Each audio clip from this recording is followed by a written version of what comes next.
Using butterfly diagram pattern हमने इनको even and odd signals में कन्वर्ट करना है। अब जो फर्स्ट टास्क है उसमें हमारे पास एक सिग्नल गिवन है दिस वन। अब हमने इसमें डेसिमेशन फैक्टर को ऐड किया है, सिग्नल को हमने डिवाइड किया इवन एंड ऑड सैंपल्स में। उसके बाद हमने इनके डीएफटीज को कैलकुलेट किया, हमने इवन एंड ऑड की, हमने सेपरेटली डीएफटीज फाइंड की। पहले हमने इनकी लेंथ को डिफाइन किया, देन हमने इनकी एसएफटीज फाइंड कर ली। दोनों सिग्नल्स को हमने मर्ज किया। मर्ज करने के लिए हमें पास ये फॉर्म, हमने इस फॉर्मूले के थ्रू हमने अपने सिग्नल को मर्ज किया, जिसमें हमारे पास क्या है कि अपर जो टर्म है उसमें हमने ऐड किया सिग्नल को, और नीचे वाली टर्म में हमने क्या किया, उनको मल्टीप्लाई किया। हमने सिग्नल्स को, रिजल्ट्स को हमने डिस्प्ले किया। ओरिजिनल सिग्नल है ये हमारे पास एक ओरिजिनल सिग्नल है। इसके बाद हमने इसको डिस्प्ले किया। फिर हमारे पास डेसिमेटेड सिग्नल है, हमने इसको डिस्प्ले किया। एंड देन हमारे पास आता है रिकंस्ट्रक्टेड सिग्नल, जो दोनों को हमने सिग्नल्स को ऐड करके जो इनका इनवर्स फाइंड किया। अब हम इसको अगर रन करें तो ये हमारे पास ओरिजिनल सिग्नल था, और ये हमारे पास इसका डेसिमेटेड सिग्नल आया जो कि ऑड आया हमारे पास 1357। अब हमने सिग्नल्स को रिकंस्ट्रक्ट किया तो हमारे पास ये आउटपुट आती है।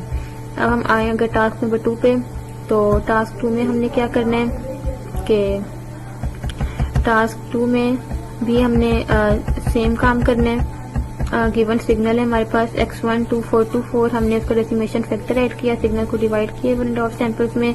हमने इनकी डीएफटीज को फाइंड किया, पहले हमने इनकी लेंथ डिफाइन की, फिर हमने इनकी एफएफटीज फाइंड कर ली। हमने इसको मर्ज किया यूजिंग द सेम फार्मूला, जहाँ पे हमने अपर टर्म्स में ए को ऐड किया और नीचे वाले जो टर्म्स है हमने उनको मल्टीप्लाई किया। अब हमने डिस्प्ले किया ओरिजिनल सिग्नल को भी, डेसिमेटेड सिग्नल को भी। इसके बाद हमने क्या करना है, इसमें जो नेक्स्ट डिफरेंस है फर्स्ट वाले से, कि इसमें हमने कंपेयर करनी है अपने डीएफटी को स्टैंडर्ड मैटलैब फंक्शन से। पहले हमने डीएफटी x1 की फाइंड की, हमने उसको डिस्प्ले किया। देन हमने डेसिमेटेड सिग्नल की फाइंड किया, हमने उसको डिस्प्ले किया। तो हमारे पास जो आउटपुट आएगी वो ये आएगी।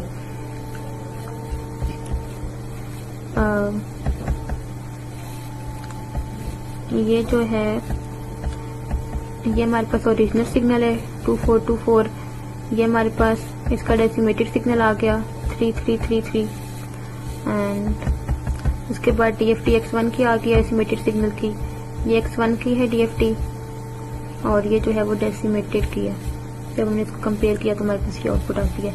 अब हम अगर आए टास्क नंबर 3 पे, तो टास्क 3 में हमने क्या करना है,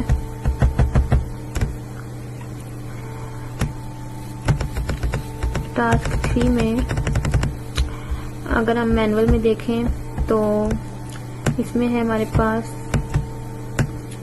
हमने क्या करना है, check the program in task 1 for the signals given below.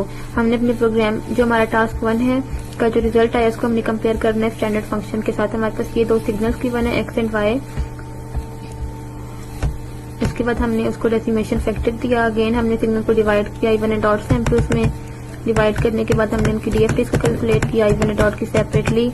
इसके बाद हमने उनको मर्ज किया DFT using the formula same, वही हमने यहाँ पे काम करना है। उसके बाद हमने ओरिजिनल एंड डेसिमेटेड सिग्नल्स को डिस्प्ले किया। डिस्प्ले करने के बाद हमने कंपेयर किया डीएफटी को विद स्टैंडर्ड मैटलैब फंक्शन।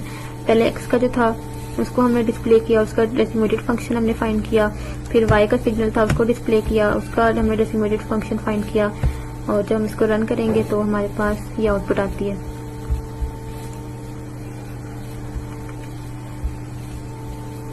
पहले हमारे पास x का सिग्नल था, ये ओरिजिनल सिग्नल x का है, उसका ये डेसिमेटेड सिग्नल आ गया हमारे पास ये। उसके बाद हमारे पास जो है वो y का सिग्नल है, ये y का सिग्नल है, और ये उसकी आउटपुट है। अब हम आते हैं नेक्स्ट। अब टास्क नंबर 4 है। इसका पहले हमने फंक्शन बनाया my50 रेडिक्स टू एल्गो का। इसमें n is equal to length of x है, नंबर ऑफ सैंपल्स हैं, x जो है वो फ्रीक्वेंसी है। अगेन हमने अपने सिग्नल को डिवाइड करना है इवन एंड ऑड सैंपल्स में। उसके बाद उनके एफएफटीज हमने फाइंड कर लिया, अपने सिग्नल को मर्ज किया। मर्ज करने के लिए जो हमने फॉर्मूला यूज किया वो ये है, x of k is equal to x e of k plus twiddle x not of k। ये वही वाला फॉर्मूला है ट्विडल, वो जो हमने पढ़ा था डीएफटी में, x of n plus e raise to the power minus 2j k pi n by capital N। तो ये वही वाला फॉर्मूला है। अब हम अगर अपने सिग्नल को रन करते हैं, नहीं इसको रन नहीं करना, टास्क नंबर 4 है। टास्क नंबर 4 है हमारे पास फंक्शन था, ये हमारे पास अपना है जो है वो टास्क है, इनपुट सिग्नल है, कैलकुलेट हमने करनी है फ्रीक्वेंसी रिप्रेजेंटेशन यूजिंग एफएफटी। इसको हमने फिर कंपेयर किया स्टैंडर्ड मैटलैब फंक्शन से।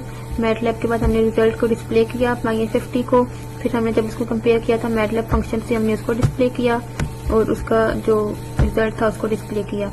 अब हम इसको रन करते हैं तो हमारे पास ये आउटपुट आती है। अब आते हैं हम टास्क नंबर 5 में। टास्क नंबर 5 में हमने क्या करना है, हमारे पास ये सिग्नल्स गिवन है W X Y Z। हमने पहले इनकी एफएफटीज को फाइंड किया using the custom function, then हमने इनको एफएफटीज को फाइंड किया यूजिंग द स्टैंडर्ड फंक्शन। दोनों के रिजल्ट्स को कंपेयर किया, डिस्प्ले किया। तो हमारे पास पहले हमने सिग्नल W लिया, उसका कस्टम फंक्शन ये है और फिर उसका ये नीचे है स्टैंडर्ड फंक्शन। अगर हम यहाँ पे W की जगह लिखते हैं, इसको रिप्लेस करते हैं X से,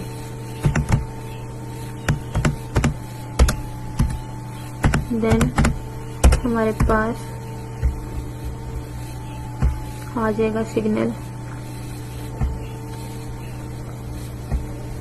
ये। अब हमारे पास ये सिग्नल X का कस्टम फंक्शन आ गया और ये उसका स्टैंडर्ड फंक्शन आ गया। अगर हम यहाँ पर लिखते हैं Y, तो हमारे पास, अब हम इसको रन करते हैं तो ये हमारे पास सिग्नल आता है। कस्टम फंक्शन उसका ये है और ये है उसका स्टैंडर्ड फंक्शन। तो ये थी आज की हमारी लैब टास्क नंबर 5 एंड 6 जो हमने 1 by 1 देखे, इनको परफॉर्म किया। So if you have any query, any question, then do ask and follow my YouTube channel. अल्लाह हाफिज।